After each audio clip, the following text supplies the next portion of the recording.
l'élaboration par électrodéposition de structures des éléments pour l'application catalytique. Ce travail a été effectué au sein du laboratoire de nanomatériaux du système pour les énergies renouvelables et pour le sous la direction des missiles laboratoires. Comme vous savez, les activités de recherche se sont concentrées et focalisées sur deux thématiques stratégiques, l'environnement et les énergies renouvelables. Ces deux thématiques de recherche utilisent pratiquement les mêmes matériaux. À titre d'exemple, je vous présente ces deux systèmes. À gauche, c'est la photocatalyse et à droite, c'est la cellule photovoltaïque à colorant. Ces deux systèmes utilisent les mêmes matériaux que les diodides. La question se pose, est-ce que tous les matériaux utilisés dans le domaine photovoltaïque sont aussi utilisés dans le domaine photocatalytique? La réponse est le mécanisme photocatalytique est conditionné par l'évolution du potentiel du couple redox mésanger dans les processus photocatalytiques par rapport aux positions en énergie des bandes et des valences des conditions de celui conducteur. Exemple, pour les adhérents, sa bande de valence est située au-dessous du couple redox OD-H2O et sa bande de conduction située au-dessus du couple redox H2O-HD. Pour cela, les adhérents ont un mouvement photocatalytique. Les matériaux semi-conducteurs utilisés dans les systèmes photocatalytiques doivent répondre à plusieurs critères. Position de l'air gaz par rapport au potentiel du couple redox, large gamme spectrale d'absorption par rapport au spectre solaire, grande surface spécifique, faible taux de recombinaison radiative. Autour des trois derniers critères se situe ce travail de test qui porte l'élaboration de structures calculatrices ZNC pour application photocatalytique. Les plans de mon travail et une introduction dans laquelle j'écris l'objectif du travail et les choix du matériau. La deuxième partie, c'est la synthèse et caractérisation du nanotype ZNO. La troisième partie, c'est la synthèse et la caractérisation du fil des ZNC. La quatrième partie, c'est la synthèse et caractérisation des structures calculatrices ZNO-ZNC. Cinquième partie, c'est l'application photocatalytique. Et on terminera par une conclusion et quelques perspectives. J'ai choisi les ZNO comme matériau de base, puisque se cristallise dans une maille basale.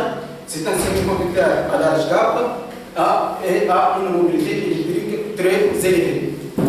Il peut être fabriqué sous différentes formes, nanophiles, nanotubes et des nanofibres. Donc, il possède une grande surface spécifique. Pour soutenir cet extraconducteur, on peut déposer les adhérents sur des extraconducteurs comme des tuyaux ou la diode. Les méthodes d'élaboration sont très faciles et simples et à bas prix. Le deuxième conducteur que j'ai choisi, c'est le cylindre de zinc. Le cylindre de zinc se caractérise, absorbe dans les lumières visibles et a une autre caractéristique, permet de se coupler avec d'autres matériaux pour améliorer leur rendement photovoltaïque et leur rendement photocatalytique. C'est la structure des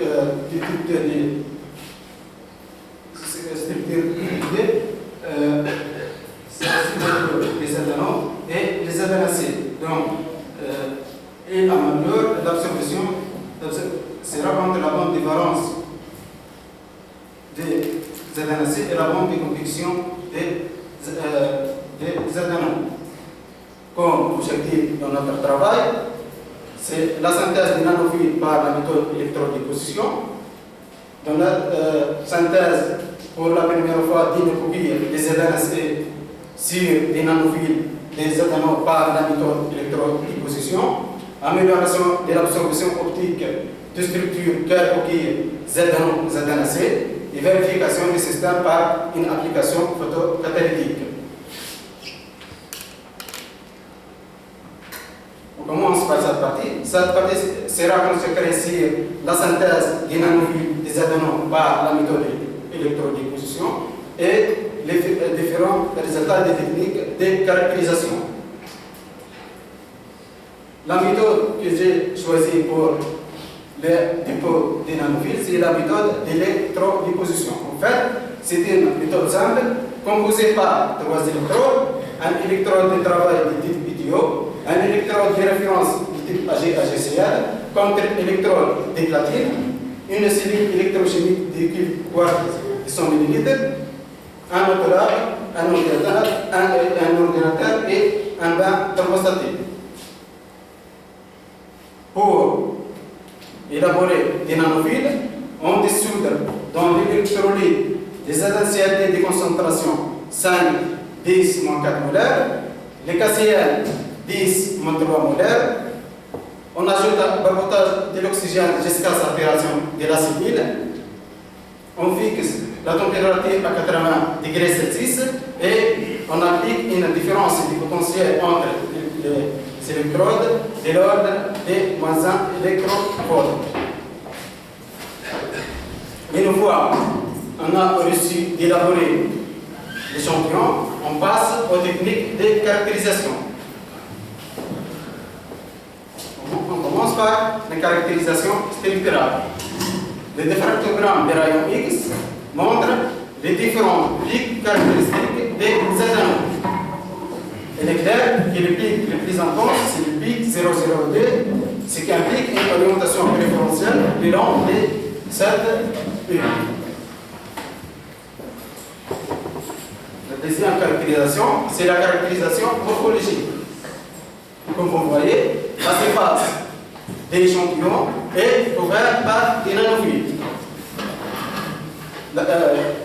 Sa surface dense et homogène. Encore, nous avons fait une image mère en coupe transversale. Comme vous voyez, les longueurs des nanophiles sont de l'ordre de 0,4 jusqu'à 0,6 micromètres. Aussi, une caractérisation optique montre ce spectre, c'est le spectre de transmission de notre échantillon. Pour des mesures, des longueurs d'onde varient entre 400 et 1200 nanomètres. Comme vous voyez, on a une absorption maximale et une grande absorption de le domaine IV. C'est l'absorption. C'est dû en fait à la transition bande à bande des adénons. C'est la transition en fait entre la bande de valence et la bande de conduction des adénons. Le deuxième fil qui nous intéresse, c'est la synthèse des fils des adénacées par la méthode électrodéposition et les différents résultats des techniques de caractérisation. Dans un premier lieu, nous avons dissoudre les AdCl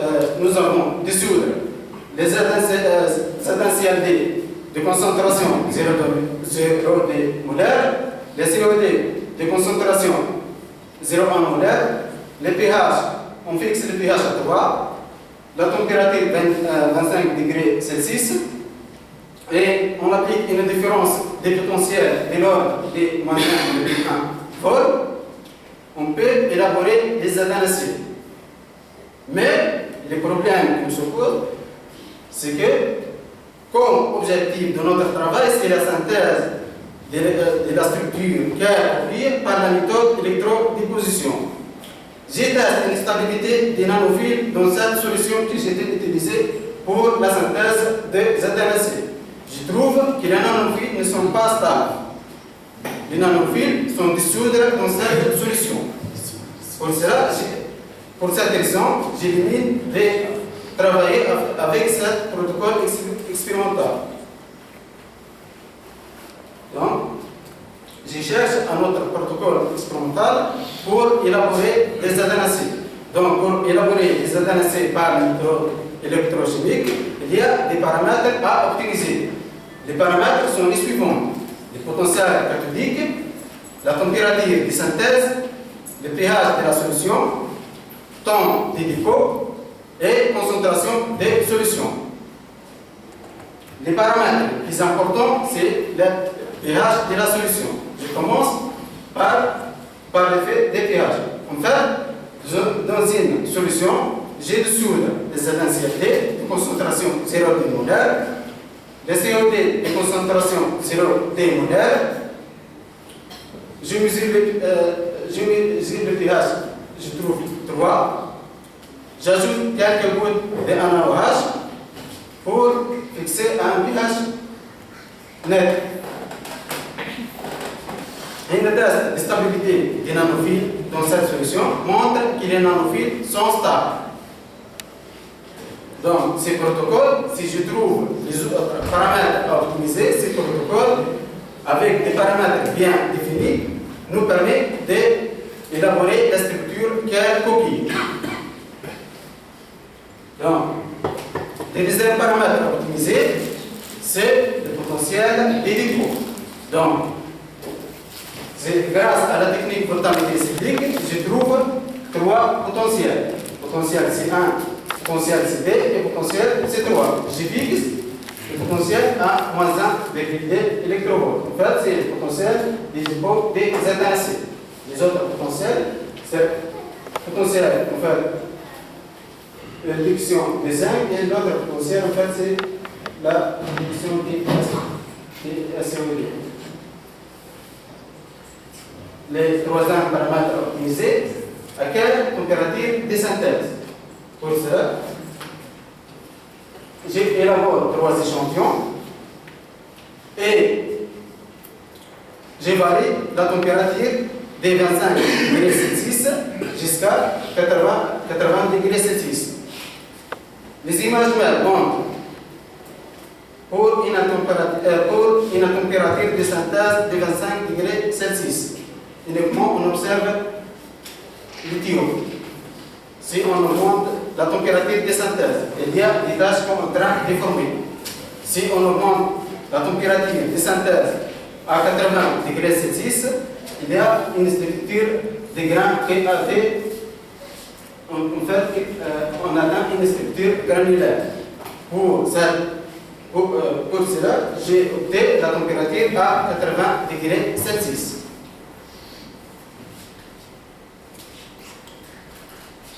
Ici, c'est le spectre en fait, je fixe tous les paramètres optimisés, c'est-à-dire pH 7, température de synthèse 80 degrés Celsius, potentiel de dépôt de l'ordre de moins 1,2 électrovolts et la concentration que j'ai utilisée. En fait, comme vous voyez, il existe des modes de vibration. C'est des modes de vibration, en fait, c'est la caractéristique des ZNAC longitudinales et ZNAC transversales. Donc, à partir des paramètres que j'ai optimisés, on peut élaborer des ZNAC sur les tuyaux. Passe à la quatrième partie, c'est la synthèse, en fait, c'est la structure qu'elle copie. On s'intéresse dans cette partie à la synthèse de la structure qu'elle copie et les différentes techniques de caractérisation. La question qui se pose, comment on peut élaborer la structure qu'elle copie ZNAC par la méthode électrodéposition. En fait, il existe 4 paramètres à optimiser. Le potentiel cathodique, quel est le potentiel cathodique, pH de solution, temps de dépôt des ZNAC et température de synthèse.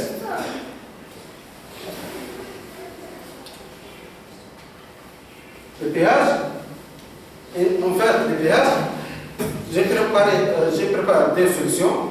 c'est la solution que j'étais solution pour préparer les adenacées en milieu neutre.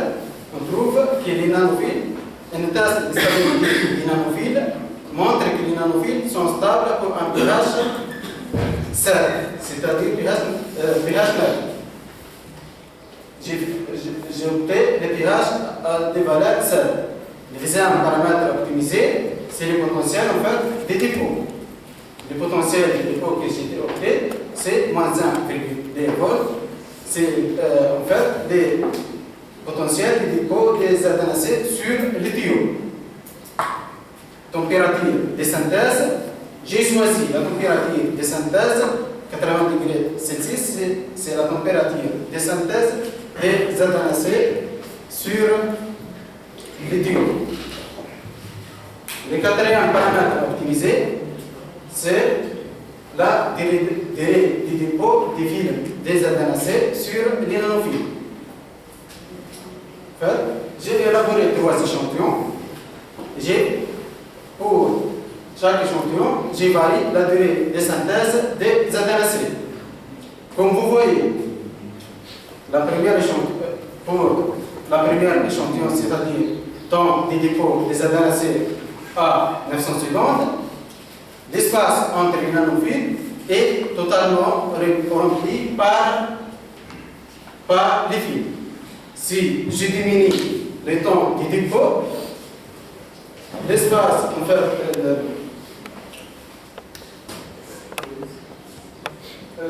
si je diminue le temps du dépôt, il y a des fils que il y a des nanophiles comme on trace. Il y a une structure carbophile qui peut compter.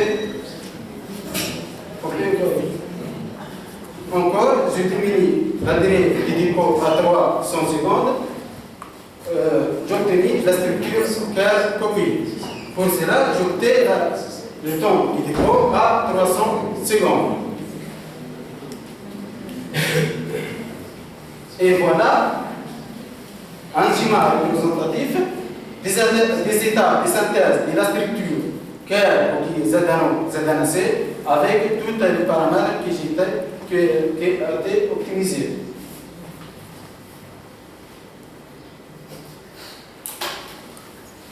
Une fois j'ai réussi à élaborer la structure carbophile, je passe aux techniques de caractérisation. Les diffractogrammes de rayons X des nanophiles avant et après la dépôt des adenacées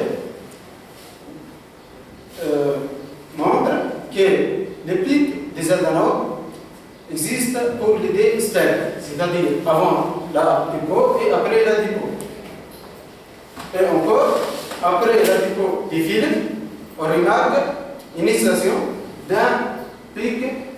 C'est le pic 1,1 caractéristique des adenacées. Comme vous voyez, l'intensité de cette pic est faible, peut être expliquée par la faible quantité des adenacées sur les nanophiles des adénos. Encore, si je compare les deux spectres, on remarque un décalage vers le petit angle de pic 0,0D. C'est le pic principal des adénos. Ce décalage peut être expliqué par des contraintes à l'intérieur des matériaux. Encore, nous avons fait là, pour mieux confirmer les propriétés structurales, c'est-à-dire on a réussi à élaborer les adenacées sur les nanophiles. Nous avons fait la technique spectroscopie Raman. Les deux spectres que vous voyez, c'est les spectres des adénos avant et après le dépôt des fils. Le spectre noir, c'est le spectre pour les nanophiles. Tous les modes de vibration des adénos ont été identifiés. Le pic en rouge, c'est le pic des adénos après le dépôt des adénacées. en fait, après le dépôt des fils, il y a, comme vous voyez, il y a des pics qui apparaissent. Les pics ZNC, pics pour les vibrations des ZNC transversales et un autre pic pour les ZNC longitudinales. Aussi, on a étudié la composition chimique. Comme vous voyez, pour les éthanols, tous les éléments, c'est-à-dire les zinc,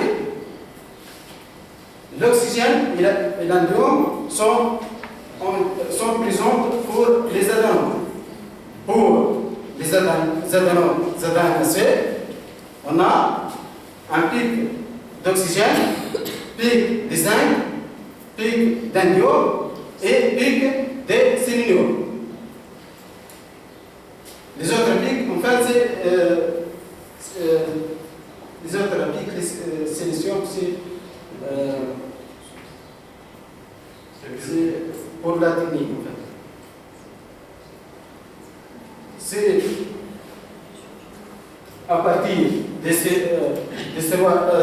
trois techniques de caractérisation, on a bien réussi à élaborer des ZNC sur les nanophiles des éthanols. Aussi, une caractérisation morphologique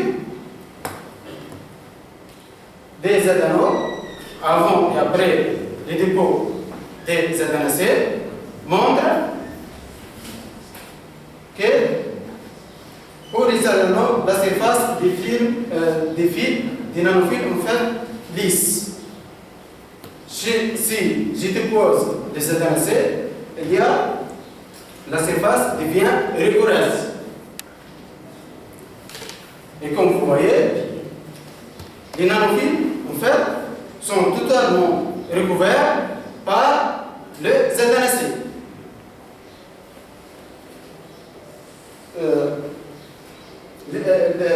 Le diamètre des ZNC peut être calculé.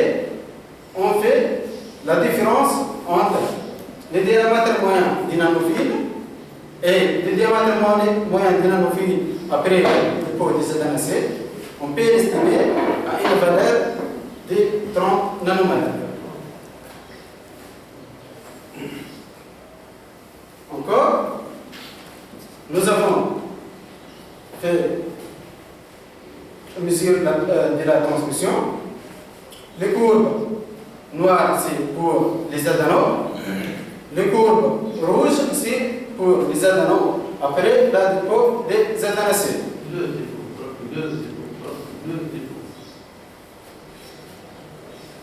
Comme vous voyez, une absorption maximale dans le domaine élevé pour les spectres et pour les dépôts des ZNC sur les éthanols, une absorption qui apparaît.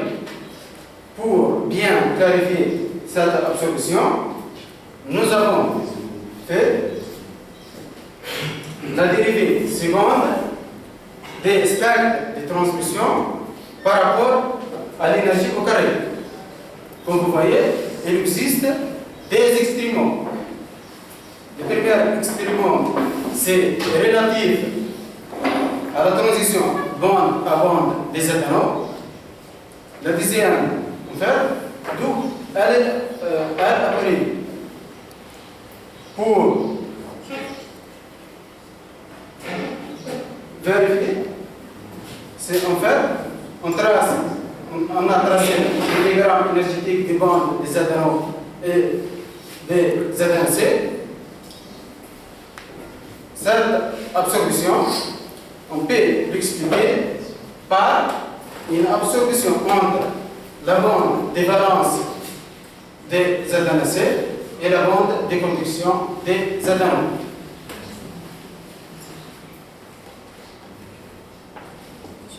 En fait, c'est la transition du type D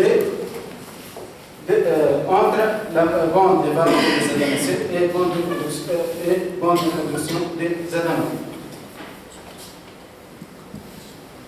Encore, pour mieux conformer les résultats qu'on a trouvés par les vues visibles, nous avons fait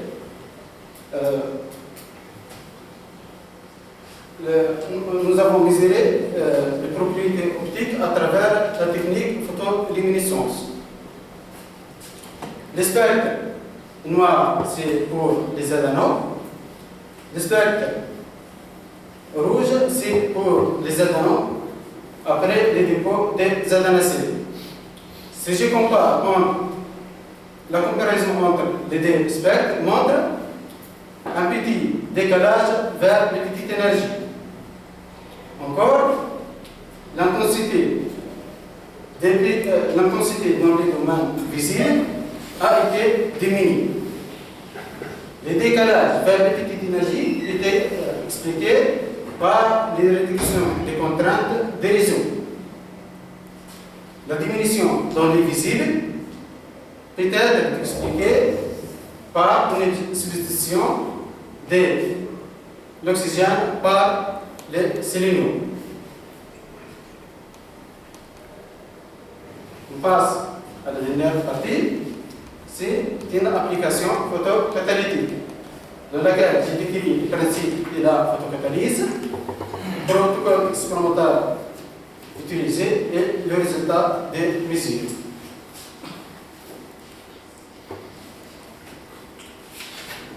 La radiation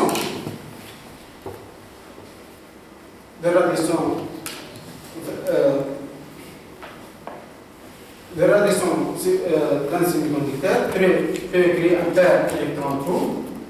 L'électron passe de la bande de valence vers la bande de conduction. Il y a création des sites d'oxydation dans la bande de valence et il y a création des sites de réduction dans la bande de conduction. À la présence d'une phase liquide au gazeuse, il y a absorption spontanée.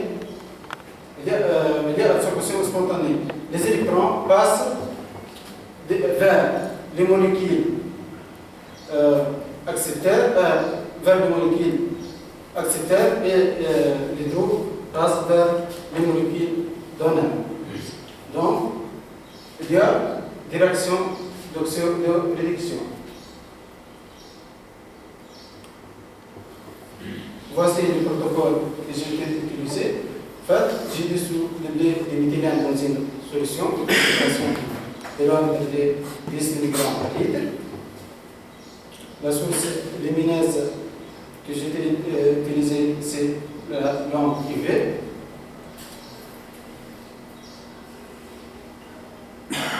Tous les systèmes se mettent sous agitation douce. Puis, on éclaire, puis se met dans le noir pendant 30 minutes. Après, en fait, on éclaire par la lampe UV d'une durée de 0. Et je mesure l'absorbance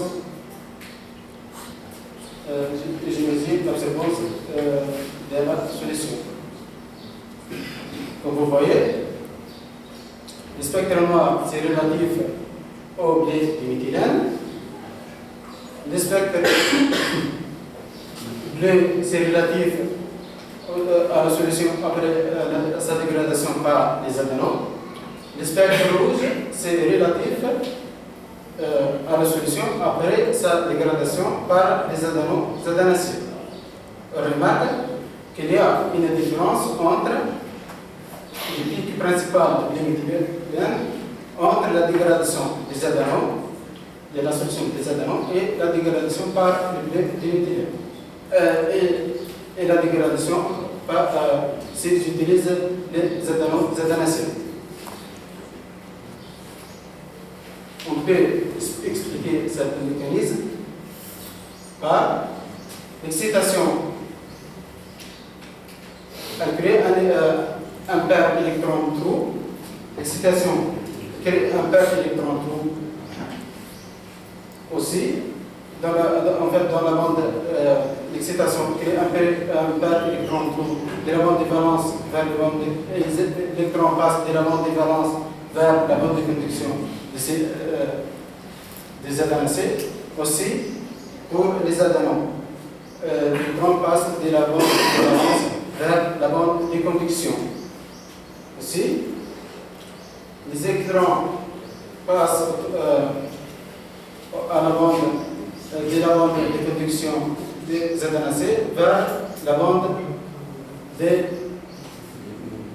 conduction des adenacés. Aussi, le trou passe de la bande des valences des adenons vers la bande des valences des adenacés. Il y a augmentation des charges. Ensuite, la dégradation devient très importante.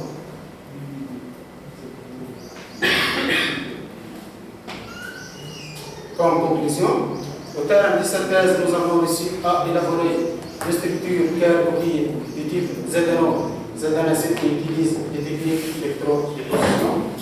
L'optimisation des paramètres expérimentaux ont permis de définir un protocole pour l'électrodéposition des structures copiées ZNO-ZNAC.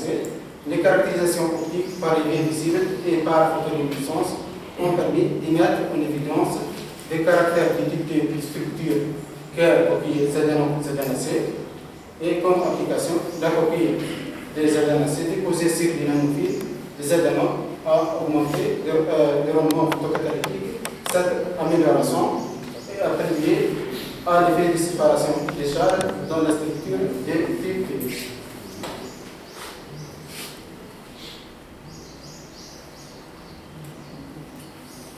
Merci pour votre attention. Merci.